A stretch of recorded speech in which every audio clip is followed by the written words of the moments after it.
жылы 21 қарашада ұлы ақын ағартушы Абай Құнанбаевтың есімі мектебімізге берілді.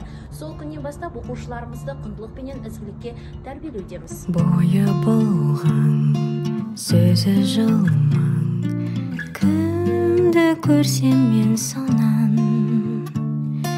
бетті бастым, қатты састым, тұра қаштым жалма жан. Абай атындағы мектеп тек оқу орны ғана емес, бұл дәстүрлер менен инновациялар тоғысатын, әлем азаматтарын тәрбиелейтін және қазақ ойшылы менен ақынының ұлы мұрасы жалғасатын кеңістік. Бұл бағыт кездейсоқ таңдалмады. Мектеп ұлы ойшылдың мәдени және рухани мұрасын сақтап қана қоймай, сонымен қатар гуманизм, әділеттілік, туған мәдениеті менен тілін құрметтеу негізінде оқушының жеке басын қалыптастыра отырып, Абай әлемдік ойдың алыбы бағыты арқылы Абайдың құндылықтарын білім беру үдерісіне біріктіруге ұмтылады. Дамудың маңызды кезеңі Жидебай Бөрілі мемлекеттік тарихи, мәдени және әдеби мемориалдық мұражай қорығы ынтымақтастық туралы меморандумға қол қою болды.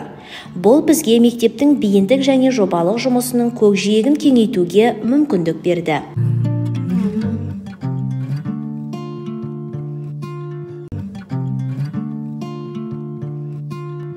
Үздіксіз білім берудегі педагог облыстық жобасы аясында Абай атындағы мектепте инноваторлар педагогикалық жасағы белсенді жұмыс істейді.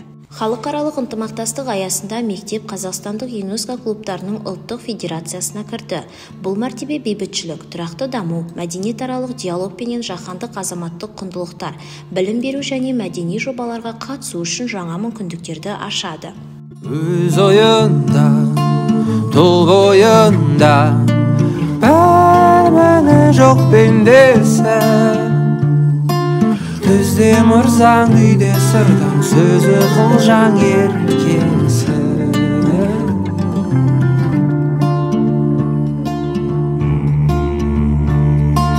Ас сұрасы, мал сұрасы, бермегенмен кетірсең, адам аулап сыпыра салып, байды жаулап жетірсің.